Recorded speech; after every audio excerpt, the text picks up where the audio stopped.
안녕하세요, 여러분. 오늘은 재성에 대해서 알아보겠습니다. 여러분들 재성은 어떤 것 같아요?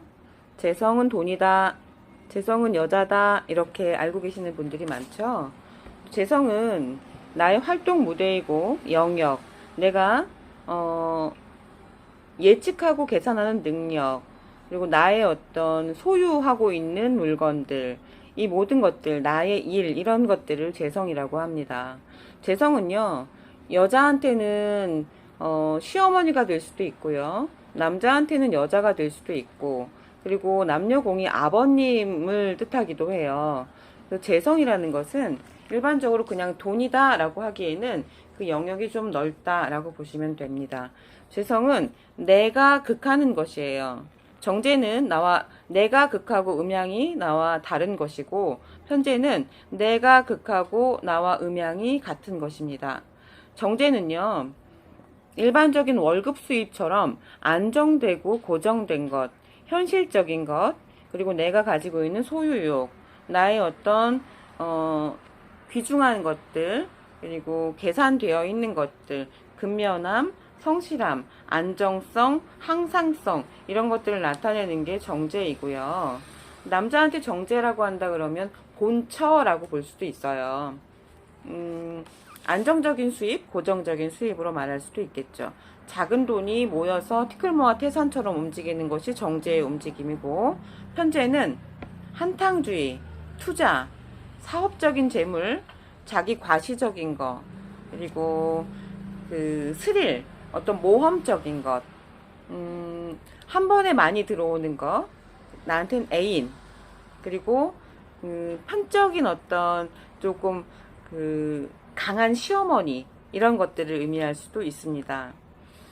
월지의 재성이 잘 자리 잡고 있다라고 하는 것들은 부모의 어떤 재산을 의미하기도 하고요. 내가 재물에 포커스가 맞춰져 있다, 어떤 재산 증식에 포커스가 맞춰져 있다, 이렇게 볼 수도 있습니다. 재성은 계산하는 능력과 예측하는 능력인데요. 이런 계산과 예측하는 능력들은 볼 때 어떤 일을 할 때 그냥 무턱대고 하는 것이 아니라 꼼꼼하게 따져가면서 일을 하겠죠. 이거는 정제성에 훨씬 더 많이 해당이 되는 말이라고 볼 수 있습니다. 월지의 재성이 있으면요, 사업가의 기질도 굉장히 커요. 월지는 사회를 의미하는 자리이고 내 부모를 의미하는 자리이거든요. 월지의 재성이 천간과 지지에 기둥을 이루고 있다라고 볼 때는 그 집안의 어떤 사업을 했던 이런 집안이다, 아니면 재물을 활용하는 능력이 대단하다, 이렇게 볼 수도 있고, 나한테 재성이 굉장히 많아, 이런 남자라 그러면 여인이 힘을 많이 가지고 있는 남자인 거예요. 여인 대세라고 하죠. 여인처나 그 집안의 여자가 대세이고 내 부인이 굉장히 힘이 있는 사람이야, 아니면 그런 환경이야 라고 볼 수도 있습니다. 재성이 없으면 어떡할까요? 재성이 없으면 돈이 없는 거야, 여자가 없는 거야, 이렇게 보지 않으시는 게 좋아요. 재성이 없다라고 할 때는 무재성이라고 하죠. 이럴 때는 돈에 대한 어떤 한계점이 없다, 리미트가 없다라고 볼 수 있는데요. 그렇기 때문에 굉장한 많은 부를 누릴 수도 있어요. 그리고 여자를 만나는 것도 마찬가지입니다. 여자에 대해서 이 여자 저 여자 만날 수 있는 그런 능력도 가지고 있는 게 무재성이라고 볼 수도 있습니다. 물론 사주 구조가 어떻게 되어 있느냐에 따라서 틀려지겠죠. 재성은 내가 극하는 것이기 때문에 일단은 일간 자체가 힘이 있어야 됩니다. 내가 여자를 만나던 돈을 다루던 내가 다뤄야 하는 것들이에요. 재성이라는 것은 내가 다뤄야 하는 것들이기 때문에 내가 다루는 부하 직원, 제자들, 뭐 학생들, 아니면 내가 다루는 일들, 이런 거일 수 있는데, 일간이 약하다고 하면 일에 휘둘리거나 사람에 휘둘리거나 제자들한테 이리저리 끌려간다거나 이럴 수도 있어요. 그래서 그런 것들은 일간이 얼마나 힘이 있느냐에 따라서 희기가 갈려질 수 있겠죠. 목일간이 재성은 토겠죠. 이럴 때는 어떤 재물이 모일까요? 부동산의 재물이 될 수도 있고요. 토는 굉장히 안정감을 줄 수 있는 그런 인자이거든요. 근데 목일간에 만약에 토 재성이 없다 이랬을 때는 안정감이 좀 부족할 수 있겠다. 심리적으로 현실적으로 안정감이 좀 부족할 수 있겠다 이럴 수 있습니다. 또 목일간에 토가 너무 많다, 재성이 너무 많다 이랬을 때는 어떨까요? 묻혀버리는 거예요. 답답한 거. 내가 돈은 많은데 그걸, 아니면 부동산 재산은 있는데 그걸 활용하지 못하는 거. 그런 거 있죠. 땅은 많은데 나는 그 돈을 쓸 수 없는 거. 묶여있는 재물. 이렇게 볼 수도 있습니다. 화일간의 재성은 금이에요. 화려한 것, 어떤 금은 보석. 이런 사람들은 재산을 형성할 때 어떤 걸로 형성하면 좋을까요? 자원, 금속, 보석 이런 것들, 그런 걸로 재산을 늘려가면 좋겠죠. 금 투자라든가 이런 것들 괜찮겠죠. 토일간의 재성은 뭘까요? 수입니다. 원래 재성이라는 인자를 그냥 오행에서 본다면 수가 돈을 의미하는 경우가 굉장히 많습니다. 수는요, 응축하고 압축하는 거, 어떤 결실, 씨앗을 맺추는 거, 이런 것들을 의미하기 때문에 수가 재성일 경우가 많은데요. 그냥 어떤 부의 그릇이 크다, 이렇게 볼 수 있습니다. 수는요, 현금 자산을 의미합니다. 현금 좋아하시죠? 수가 재성을 구조하고 있다라는 거는 현금을 많이 모으고 있다, 이렇게도 볼 수 있는데요. 단점은 뭘까요?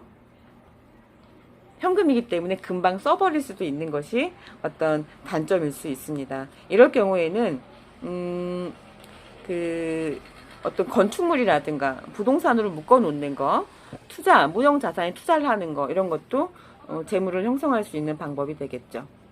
금일간에는 목이 재성인데요. 목은 일반적으로 어떤 걸 의미하죠? 생명력, 그리고 사람 관계, 이런 것들을 의미하죠. 그러면 금의 재산은 오히려 어떤 그 관계성에서 비롯된다라고 볼 수도 있습니다. 사람을 활용해서 돈을 벌어내는 거, 관리자의 역할을 하는 거, 이런 것들이 금일간이 재성을, 그리고 돈을, 자기의 어떤 영역을 확보하는 능력이라고 볼 수 있는데요. 사람을 활용하는 것, 그 사람과 어떤 커뮤니케이션을 잘 이용하는 것, 사람을 다루는 능력, 이런 것들이 금의 재성인데요. 그럴 때는 사람이 재산이다. 이런 것들로 생각하시면 좋을 것 같고요. 수일간의 재성은 화예요. 화는 펼쳐지고 표시내고 보여주는 거, 그리고 무형의 어떤 자산, 이런 것들이기 때문에 주식이라든가 어떤 무형적 가치, 이런 것들이 화가 될 수 있겠죠. 그러면 수일간에는 뭐 주식 투자를 한다든가 어떤 이렇게 판단, 직관력을 가진 판단을 가지고 돈을 만들어내는 거, 이런 것들이 수일간이 돈을 활용하는 능력이 되겠습니다. 이 수일간이 만약에 화가 없다면 어떤 시간적인 그 타이밍을 잘 못 맞추는, 그래서 뒷북치는 경우가 또 발생할 수 있는데요. 수일간의 화는 가장 기복이 심하다고 볼 수도 있습니다. 그래서 관리를 잘 하셔야 되는 것이 수일간의 화 재성을 가진 사람들입니다. 재성은요, 다시 말씀드리지만 어떤 내가 가지고 있는 활동 무대, 영역, 일하는 거, 예측하고 계산하는 거, 이런 것들이에요. 그래서 일 단편적으로 돈으로만 보지 마시고 내가 다루는 사람들, 내가 다루는 모든 것들이 재성이다라고 볼 수 있습니다. 재성이 강한 여자는 시어머니가 굉장히 강한 사람을 만날 수도 있어요. 이럴 때는 그 재성을 오히려 내가 잘 활용할 수 있는 그런 방법을 찾아야 됩니다. 어떤 일간이 어떤 것을 재성으로 쓰고 있느냐에 따라서 재성의 움직임이 좀 다르잖아요. 그럴 때 만약에 목일간인데 토 재성이 너무 많아, 이럴 때는 토를 설계시킬 수 있는 금의 어떤 성향들, 어떤 결단력이라든가 뭐 약간의 카리스마, 그리고 이렇게 결정짓는 거, 이런 것들을, 그런 스킬을 좀 배우신다 그러면 토 재성을 많이 활용하는 데에도 도움이 될 거다라는 생각이 듭니다. 그래서 뭐든 과유불급이에요. 재성이라는 것들은 나의 활동 무대고 영역이긴 하지만 너무 많다 그러면 과할 수도 있으니 사주 구조를 잘 살펴서 오행적으로 조화롭게 될 수 있도록 하는 것이 지혜가 아닐까 싶습니다. 감사합니다.